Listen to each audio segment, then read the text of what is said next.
My name is Bill Prescott. I use he, him, his pronouns. I'm one of our associate directors of admission here at WashU. And I'm excited to moderate tonight's panel with a number of fantastic panelists and campus partners we have here at the university. If you have questions throughout tonight's webinar, please feel free to drop them in the Q&A section. My colleague Sarah Osterroot will be answering some of those questions live, and we'll also be answering some of those during the panel as well. The format for tonight, we're going to have each of our panelists kind of briefly introduce themselves, some of the work they and their offices do here on campus to support students. And then from there, we'll transition into Q&A. So again, feel free to drop any questions you may have in the Q&A function throughout our conversation tonight, and we look forward to answering many of your questions live as well. And with that, I'm going to transition things over to our different panelists. And Will, I'm going to start with you to kind of do a brief introduction. And Will is our executive director in our residential life office. Hello, everyone. Again, I'm Will Andrews. I serve as the executive director for Residential Life. Our housing program, we have for first-year students all live on our South 40. And then we also have upperclassmen housing. So we have housing available all 4 years if you choose to live in WashU housing. We have full-time staff that live in our residential facilities that support you throughout that time. And then we also have over 130 RAs who are junior and senior students who serve as leaders living in the residential facility to support students while they're living in residential facilities. So yeah, that's our housing, and I'm open to answering any questions about how to apply the many different styles of rooms that we have, the setups. So yes, welcome. Awesome. Thank you so much, Will. Next, I'm going to turn things over to Jessica Dyer, who's the director of our WashU Cares program. Hi, so glad to be here. My name is Jessica Dyer, she, her, hers. I'm the director of WashU Cares. So WashU Cares is our case management department in our health and wellness. Sorry, I'm dog sitting right now. That's Jasper. And our health and wellness department. So we actually offer a wide variety of health and wellness services at WashU, including counseling, psychiatry, health promotion, medical intervention, and then my office, which does case management. So we support students who are having a variety of different issues going on, make sure they know about resources, kind of demystify the process of, the system and what the things you have to do. We actually are under FERPA versus HIPAA, so I can communicate with Will Andrews, I can communicate with Rebecca Miller. So I have the ability to really plug a student in all over. And so that is part of what we do, and we really love doing it. So glad to be here. Awesome. Thanks, Jessica. And then our final panelist tonight is Rebecca Miller, who's part of our dining team. So Rebecca, if you want to briefly introduce yourself and what you and your team do. Yeah, thanks for having me. Welcome, everyone. My name is Rebecca Miller. I serve as the director for our dining nutrition services. We have at least 3 dietitians on our university side of the dining program that we can help meet students who have food allergy needs, connect with our health and wellness center if they have any other medical conditions, and we're trying to support them with any nutrition counseling. We also work with athletes and do sports performance and any eating disorder risks. I also have a colleague who oversees more of our operations for dining. So we work really collaboratively with our different partners around campus, and I can go into more details about that as well. And then we also work with our campus partners like Jess and Will when it comes to housing and different accommodations, but also any student needs that kind of pop up and how we can get them connected to resources. So thanks for having me. Awesome. Thank you all for those great introductions. And excited to kind of see where the conversation goes kind of tonight during our Q&A. I'm going to start with a couple kind of prepared questions, and we'll jump into some of the questions that I know we're going to start that are coming in. And again, folks, if you have questions throughout tonight's session, please feel free to drop them in the Q&A. Will, I'm going to start with you. Can you talk a little bit about kind of the timeline and kind of next process for students in terms of kind of selecting different housing options and kind of what that looks like as they get ready potentially for move in the fall for orientation? Great, yes. So right now, if you are admitted, the first thing you need to do is fill out the housing application. You can make changes on the application all the way up till May 15th. And then from there, you will preference what style of room you want. We don't allow students to preference buildings, but you can rank order from a modern double, modern traditional, a traditional double, or a traditional single suite. And from there, we will try our best. I can't promise it for everybody, but we try our best to get students into their first, second, third, sometimes maybe fourth choice in our process. But students on the application need to rank order. And again, as you're talking, you can, with others, incoming students, what that order looks like. You also have the option to select a roommate if you want, and it's only one roommate. You can't select the whole suite. But what I will tell you is most students we're seeing don't select roommates, and they allow us to match students up based off of how they fill out the questionnaire. So don't feel the pressure to have to find a roommate. We have a process in place that will match students up based off of how you answer the questions on your housing application. Great. Thanks so much, Will. Jess, I'm going to throw this next question to you. I know you talked a little about some of the different resources kind of we have for students and kind of the well-being and support. Are there any pieces of advice you would have for families kind of in that transition between high school and college that they should be thinking about over the summer to make sure they're kind of prepared for that transition to WashU in August? I love questions about prevention. So this is a really great question. If you are a student that is on a schedule 2, schedule 3 drug, so if you're on anything that would be for ADHD that does not cross over state lines, you're really going to want to work with your doctor to make sure that you're able to get that prescription and or transfer your care here sooner than later. So I see a lot of times my ADHD people are kind of a product of their diagnosis. So sometimes I'm really seeing them do the things a little bit more delayed, and it isn't that that's how they want it. It's just part of some of the chaos of the neurodiversity.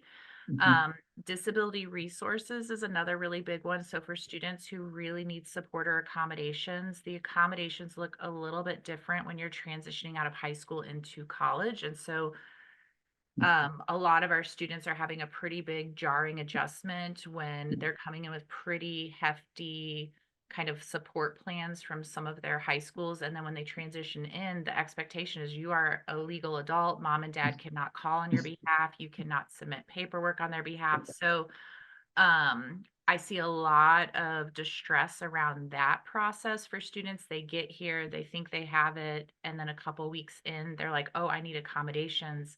And then they've moved into the mass application. So they are now in a 10 to 15 business day review window sometimes. And that is really excruciating when you are having panic, anxiety.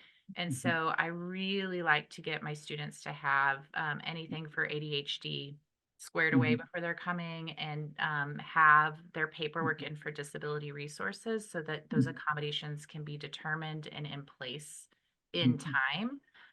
Versus really falling apart in the middle of the semester. Yeah, I appreciate that advice. Yeah, I think that's a great piece of advice in general, is just making sure you're paying attention to deadlines and documentation kind of over the summer. And if there's with the health insurance process, or you need kind of a different kind of connections, make sure you're paying attention to those deadlines as well. Rebecca, I'm going to throw this next question in you. I know you mentioned it a little bit in your kind of opening remarks, but can you talk a little bit more about some of the different types of dining options we have on campus and some of the kind of places students kind of can choose from to eat meals at the university? Yeah, so we have different options all across our Danforth campus, and we actually even have some on other campuses as well. But for most students, you're going to be eating on the Danforth campus. So as Will mentioned, the South 40, where our first years will reside. We have what's called the Bear's Den, and that's one of our larger dining facilities that has everything from stir fry to a kosher station, pasta and pizza. We have a world fusion or kind of more ethnic global cuisine. We have what's called Simply Made, which is our station that's made without the top 9 food allergies. And then we have a grill, we have a coffee shop in there, a convenience store. And so that kind of layout, if you will, of one of our larger spaces, we have those in 2 other locations. So we have one called the Duck in the center of campus where historically speaking, most students will go there during the middle of the day or the lunchtime when they're on campus, the main part of campus for classes or other activities that they're in. And then where some of our upperclassmen live on the north side of campus, we have what's called the Village. And it's a similar concept where we have, again, a grill, another Simply Made station to include allergy options. We have right now a kind of a little self-serve routine that kind of rotates through different cuisines. We have a salad bar. We have soups all across campus. And then we have a lot of different satellite or retail operations. And just think of these as other cafes in different buildings around campus. And those are partnered with local, smaller, mostly minority-owned restaurants. And so we have everything there from a salad and panini shop where you can also get coffee and smoothies. We have sushi, we have barbecue, we have Honduran coffee and empanadas, Filipino food, boba tea, lots of great options really all across campus, where we really try to meet a variety of different cuisines to kind of meet students' taste preferences and needs. Awesome. Yeah, lots of great options to eat on campus for sure. So I'm going to go to a couple questions that we've gotten coming in through the Q&A. And again, thank you folks for dropped questions so far, and we look forward to answering more of them as well. So feel free to keep posting questions in there as well. Will, I'm going to go back to you for a couple questions that are kind of around the roommate process of students. So if students kind of rank, if the question is that our attendee posted, if me and my roommate put different rankings kind of on a housing form, does that impact the matching kind of process for them? So if you and your roommate form a group, we will prioritize placing you and your roommate together in a double room. Now, what will outweigh the group is whoever created the group is technically the group leader. And we will look at where the group leader preferenced the room to assign the group to a space. So example would be if your group leader said, all right, I have a roommate and their first choice is to go to a traditional double, the group will be placed in a traditional double if that's what we have available. If we don't have it, then we look at their second choice. So there you go. Awesome. Yeah, kind of another question kind of related to housing as well. Will, there's a question here about kind of some of the bathroom spaces kind of in the different dining and housing options and kind of how frequently those are cleaned. Kind of, can you speak a little bit more about kind of the setup of that in some of the dorms? Yeah, so for all of our suite style options that we have on campus, we have a full-time dedicated housekeeping team that will have a scheduled cleaning of your bathroom space. Those will be found on our website based off of the room you're assigned to. And yeah, they come weekly. We call it like a bear service as the WashU Bears, but we will clean the bathrooms based off of the condition that they're in. Now, where students help out our housekeeping team is if things are scattered all over, we're not going to clean it. So students are prepared. They know which day of the week housekeeping is coming. So they make sure to put, their lotions and their shampoos in one corner so that the housekeeping team can do a thorough cleaning of the restroom. Yeah, awesome. And we don't start cleaning until after 9 o'clock. Awesome. That's also very important, I know, for a lot of our students as well. Thanks for that, Will. Rebecca, I'm going to go to you. We have a couple great questions about the meal plans and kind of how that works. So can you start by kind of talking about what the difference is between kind of meal points and fare bucks, and maybe a little bit more about kind of how the dining plans kind of options work for students? Yeah. So meal points and Bear Bucks are kind of essentially the same thing. They're our campus currency, if you will. And they are tax exempt. So you're going to select a meal plan so that you can use that plan and pick options and dine all across campus. Bear Bucks you can use through our dining program, but we want you to use your meal plan first since that you do need to have a meal plan as a student. So we want you to use those first. But the Bear Bucks can then be used off campus if you're ordering through Grubhub. That's important to note. But at other places like the bookstore or if you want to go to Bauer Cafe, which is in the business school, and that is the only part of our dining program that is not part of our food campus dining program. So you can use Bear Bucks and meal points kind of for different things. You can use Bear Bucks for eating on campus within our dining hall. Again, I just want to preface, you want to use your meal points first. Mhm. And another question we have here, Rebecca, is kind of around the different kind of categories of meal plans and kind of which ones to, if they want to downgrade to meal, if they can they upgrade or downgrade a meal plan at any time, Yeah. depending on what they click on the housing survey as well. Yeah, you do have, when you select your meal plan while you're filling out your housing survey, and I would encourage you to fill out, well, we still have that questionnaire, right? If you have any dietary needs or preferences, and if you have accommodation requests, I highly Yes. encourage you to do that because that's great data for us as to how many students really want vegetarian or vegan options, and it really helps feed in what our menu offerings could be for the fall. But yes, you can change your meal plan, whether that's upgrading it or downgrading it within the first 2 weeks of the semester.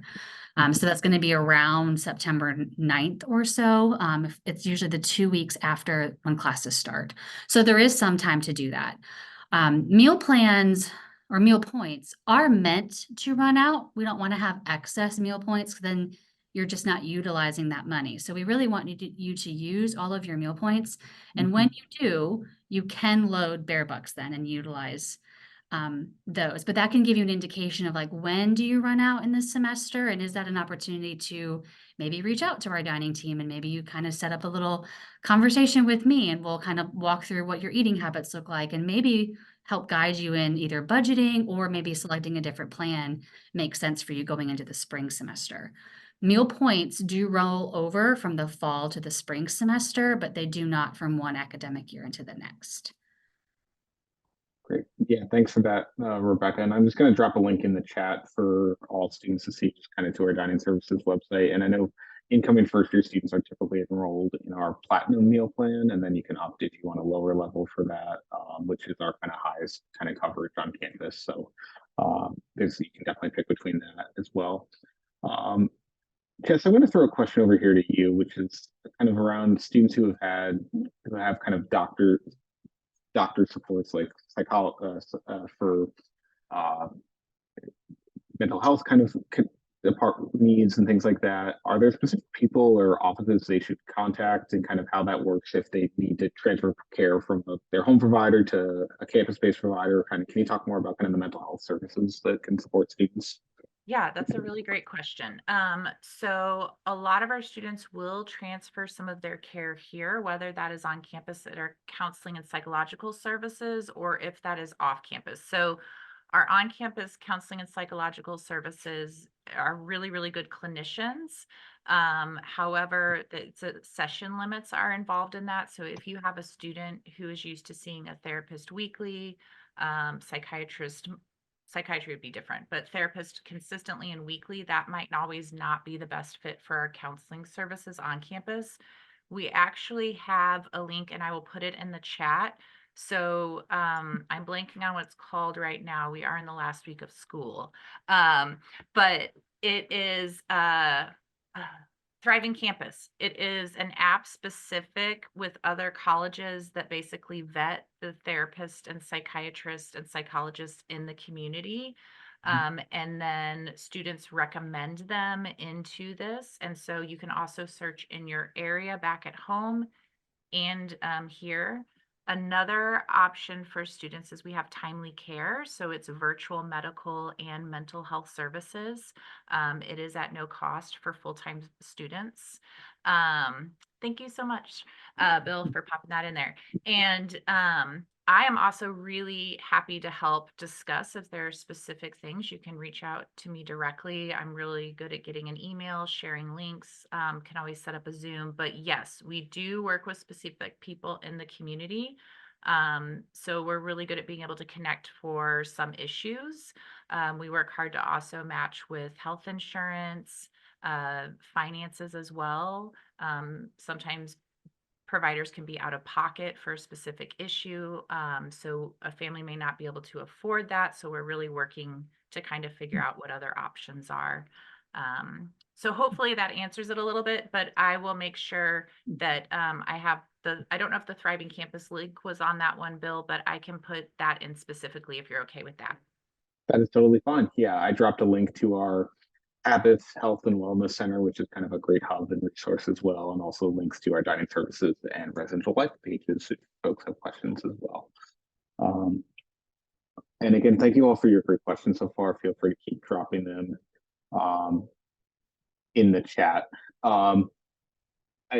Will, I'm going to come back to you with another question that I know we sometimes get kind of with the housing questionnaire, and especially if students are not picking a roommate, kind of, and they're kind of being assigned to a random kind of person that a student they don't know. Do you have any kind of advice on how students should kind of fill out that form, or kind of things like that as well? Yeah, so for students not picking a roommate, what I always encourage is be honest. Fill out the question. Like if you're messy, please indicate that on the form. If you like the room colder versus warmer, indicate that on the form. We're going to do our best to match you up so that you have an experience of being able to meet a new potential best friend in your first year of college. So yeah, that would be my biggest advice. Just really be honest on the form so that when we are matching you up, we're placing you with people we think you'll be a good fit with. And I always say, guess what? It's not always perfect. And that's why we have a room change process. So if the roommate that we pair you up with, or even if you select, because again, once school starts, things can change. We do have a process where you could request a room change, and we do our best to process those, give you at least an option to consider. It may not always be the room type you want, but again, that's why we encourage students to fill out the roommate agreement. In that agreement, it kind of helps you define what type of living environment, what type of space you're wanting you and your roommate to agree to. And again, it's about the experience. 90% of freshman students will live with a roommate. And then again, majority of you all will live within a suite. So yeah, it's a great experience. Awesome. Yeah, kind of as a follow-up to that, Will, I know you mentioned some terms that WashU terms, a modern room versus a traditional room. Can you maybe talk a little bit more about kind of what the differences are between some of the different options for first years? Because I know it can be a little confusing or daunting to kind of pick through the different options as well. Yes. So our modern buildings are modern suites are majority 4 persons, doubles. So 4 people sharing a bathroom within a room. Freshmen this year will have the option also of our 6-person suites, which are made up of 2 doubles and 2 singles. So a total of 6 students sharing kind of like an apartment, but without the kitchen. They are our traditional buildings, and they have patios and they have open space. And I know some students get really hung up on, oh, I want to be in the newer building. What I would say is what we find students in our traditional buildings, which were buildings built maybe in the 60s or 70s, they've been renovated. Many of them will have new furniture, new carpet, fresh paint. What the modern buildings don't have that the traditional buildings do have, again, are the common living room and the outdoor patio spaces. So that's a plus there when you look at selecting a traditional suite where 6 people share a suite together, where in a modern, there are majority 4-person suites. Okay. Yeah, and I guess another follow-up question we got kind of in the chat, Will, was I know the majority of our rooms for incoming first year students are double rooms or someone with a roommate. But if someone indicated they prefer a roommate, and would they be automatically given a double, or would they potentially be assigned a single depending on how the housing pairing kind of works? More than likely, if you preference that you want a double, you will be placed in a double. Mhm. Yes. So yes. Yeah. But if you, and then for any student that requests a roommate, you will be placed in a double, unless for some sort of medical reason that won't happen. But more than likely, anyone who requests a roommate is placed in a double. Great. Thank you, Will. So Rebecca, I'm going to throw a question over to you. I know you mentioned this a little bit, but can you talk about some of the dining options that are available for students with like severe allergies, or kind of how you and your team kind of work to make sure those students have great healthy food options on campus? Yeah, so for food allergies, we primarily, because we were able to kind of designate spots in the back of the kitchen, make sure staff are kind of a level up trained in fair check training, and we can prevent cross contact more so because of those things in those spaces. Our Simply Made program is at the Bears Den, the Duck, and the Village. So our 3 larger spaces kind of spread out amongst campus. And those are made without the top 9 allergens. We also have, and this is where you will need to work if you're interested on this kind of program, you will need to work with myself or another dietitian on our team. We do have a way to kind of get onto Grubhub on our Simply Made by You menu. It's a more customizable menu where you can order, customize your pizza or your stir fry or your pasta. Really, the goal is to kind of mimic what would other students have at the other stations in that same dining hall, and then how can we mimic that in a safe manner for food allergies. So that's on Simply Made by You. It's available on Grubhub. There's no fee or added cost to using it on that space. So you would place your order once you're on our list, and you would select get your time to go pick it up. And that would be picked up at our Simply Made station at that specific spot, because we have it at all 3 of the dining halls that I mentioned for Simply Made. We also have a Simply Made market. So these are more grab and go items. Maybe it's a gluten-free bagel, maybe it's some gluten-free waffles that are in our Studio 40, which is right next to Simply Made in our Bears Den. So it's on our South 40, and we have some purple dedicated toasters for gluten-free items. So if you're looking for a bagel, a waffle, and that's just not available in our Cherry Tree Cafe nearby, the goal is for you to be able to go in there and get your bagel and toast it and spread on your cream cheese and go about your way. Again, trying to create an environment that is as comparable to other students as possible. Awesome. Thank you, Rebecca. Jess, another question I know we get a lot of times from families and parents during these sessions is kind of about health insurance and kind of what coverage students need and kind of how that kind of works at WashU. I know all institutes are required to have health insurance, but I know sometimes there's questions about do we go with their home provider versus the WashU kind of insurance. Can you talk a little bit about that, or some resources you might highlight for families? Yes. Health insurance is always a big question. So every student does have health insurance because we want everyone to be healthy and well so that they can be a student. You can, I believe you can waive out of the health insurance plan. There are specific stipulations and requirements that the health center is looking for that your health insurance plan meets. So really making sure that it does in fact cover the student's health here in Missouri. The health plan is really, really good that our students have. They can actually access all of their care right on campus in the South 40 in our Habif Health and Wellness Clinic. Their co-pays, I believe, for like psychiatry are $10. Habif works very closely with Big Barns and other medical providers in the WashU system. So therefore, I'm not kidding when I say our doctors save our students' lives. Like, our doctors have saved our students' lives. They're really, really, really good at finding things and connecting. It is expected when students have that plan that within a 50-mile radius of the university, they're only using the healthcare center, and then the healthcare center is referring them out to any specialists and really working closely with, Again, Big Mhm. Barns and Wash U. And then that is an annual thing that Mhm. students can opt in. And Mhm. that it really allows them to get the care that they need. And then once you're out of 50 miles radius, then you can use that wherever. So if a student's going home, they can use that there.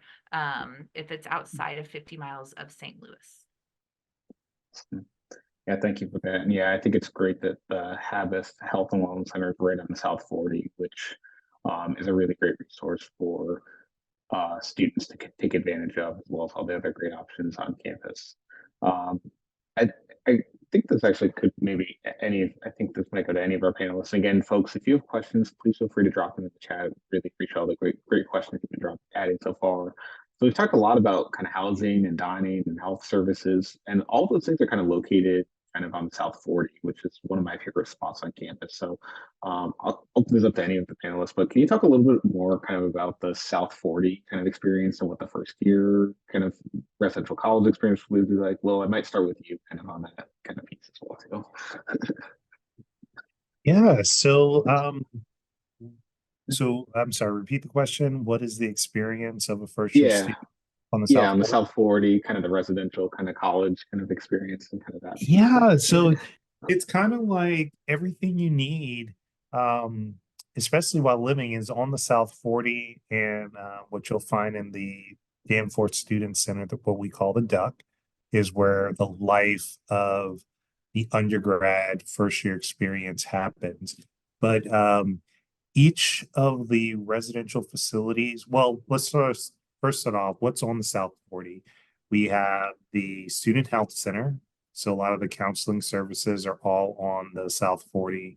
We have Woo PD. We have the convenience store that sells many of these necessities you may need random in the evening, like a toothbrush or Bare uh necessities.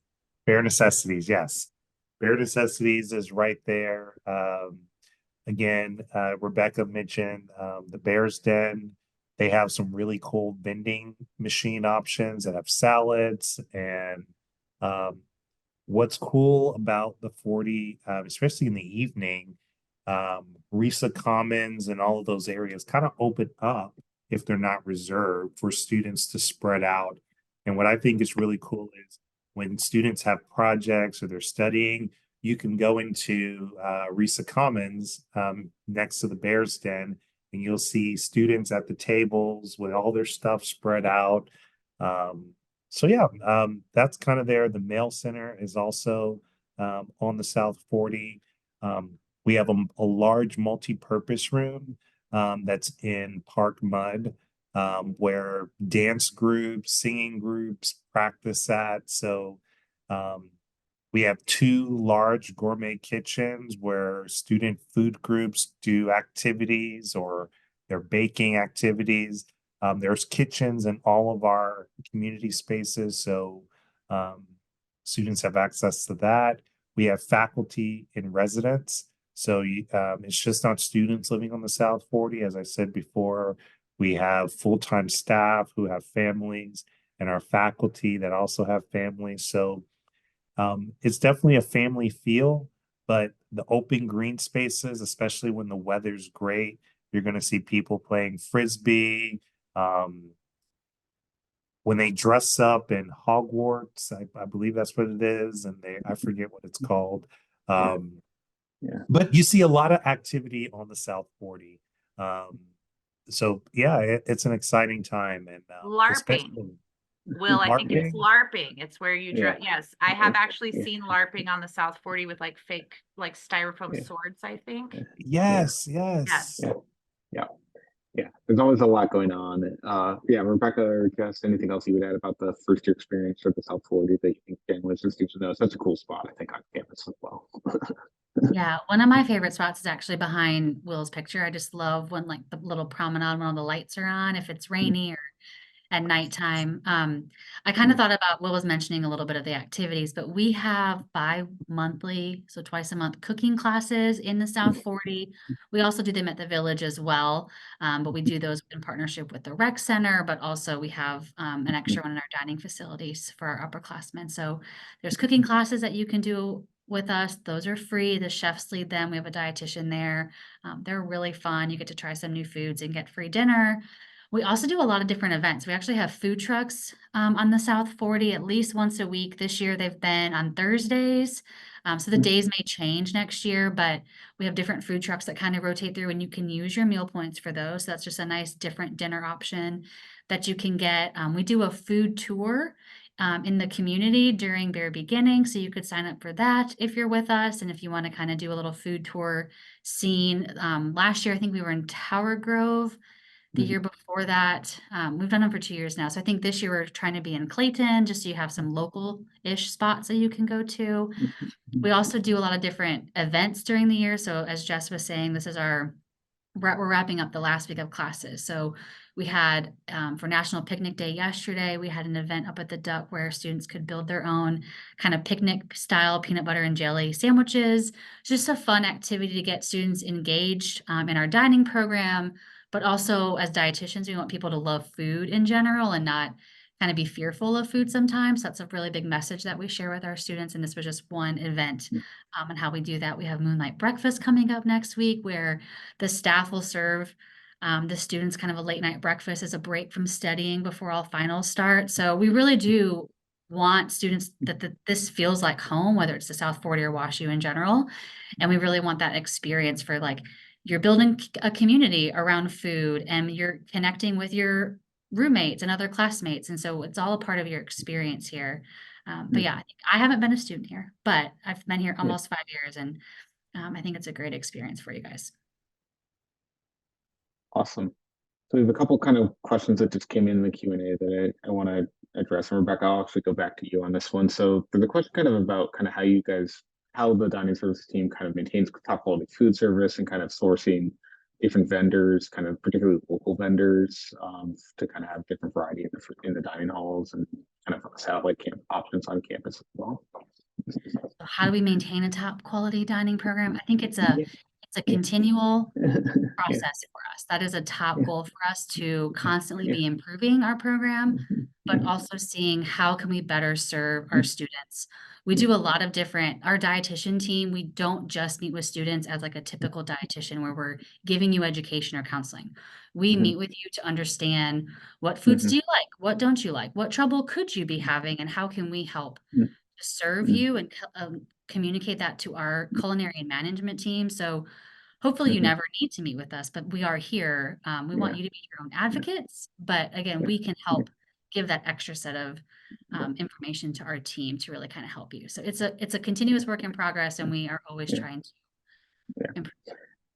And I would also add kind of the second part of that question that we have a lot of local St. Louis run businesses who are operating on campus, especially some of our satellite sites, which are really great places to great food, but also great ways to kind of connect with St. Louis companies and businesses on campus, which is really exciting as well. So we've another question here, Will, which I know you touched on a little bit. Kind of, does each residence hall or kind of college have their own kind of unique traditions and kind of activities that they put on throughout the year? Yes, they do. I don't want to share all the secrets, as some of it is very specific to their college, to their residential community. But yes, a lot of traditions. In the first week of your Bear Days, you're going to learn about all of the traditions. And you'll get some swag and understand which college you live in. I know one of the communities, they do like a waffles and something pretty regularly. But you'll have a hall council and you'll have an opportunity to also join that hall council. They'll hold elections in the fall, and that council meets pretty regularly with our residential education team, with myself. One of the topics they brought up was about vending options and what food items that are in those. So again, the students, it's led by them. We want to hear your feedback, and it's a great opportunity to get involved and to also create new traditions when living on campus. Yeah. And the second part of that question I can answer, which was kind of about rec centers and kind of recreation facilities and stuff on campus. And those are free and available to students who are have the health and wellness fee. That's both for our General Summers Recreation Center. We also have a recreation center on the South 40 as well. So that's all, which is also really great for students to take advantage of. Kind of the other part of that, we talked a lot about physical and mental health. This is also another big part of that as well too. I think we're pretty much out of questions. So I kind of in closing, I'd love for each of the three of you, Jess, Will, and Rebecca, just if you wouldn't mind just kind of going around any kind of final pieces of advice or kind of words of wisdom you'd want to share with families or students as they're kind of making final decisions or looking ahead to WashU this fall. I'll jump in first and then I'll pass it over. My thing is make sure to complete your application by May 15th. That's the most important. Once you have that, do not stress over bringing everything to campus. We have a student-run business called Swap on campus, and they will have many secondhand, softly, gently used items that graduating seniors are going to donate and give you an opportunity to purchase those items at move-in. So, I always say pack, then unpack and remove some items, because you're going to you're always going to have plenty of sweatshirts, plenty of t-shirts. You're going to get new stuff when you come, because at events here on campus, they're always giving away something. So, yeah, just be prepared to come have fun. But then again, remember, whatever you bring with you, you have to also move it out in the spring. So that's my advice for everyone. I have two thoughts. So for parents and families on here, when your child calls you in distress, they just want you to listen. Don't fix it. Don't contact the faculty for them. Notice your urge to overstep and rescue them. It actually will foster feelings of incompetence and incapability. And so really, this is going to be the hardest part, is trusting some of their decisions. They're not always good. And then for students, I'm a WashU alum for graduate school. If you're at all type A, perfectionistic, like good grades, part of this is coming to grow. So there are things you don't know. You're here to learn. A lot of our students come in and they really get frustrated, like, I should just know all of this. And it's like, nope. The other thing is, most all people come, they're the biggest fish in their school. And then they come to this pond and everyone is big fish. And so comparison is something that happens to a lot of our students right away. No one else has it figured out. Everyone else is feeling the same way. So just remember that it's very easy to look like things are very together, but everyone's figuring it out too.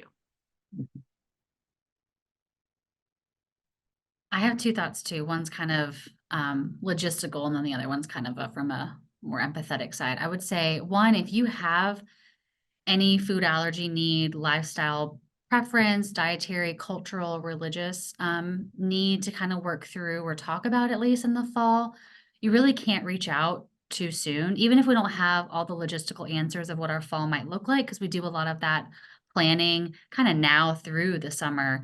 I think at least setting up an initial email or phone call, and then we can do a follow-up as it gets closer to the later summer, I think is great. So we have a dining services email. If you have questions about meal plans, that you can email, it's diningservices@woostel.edu.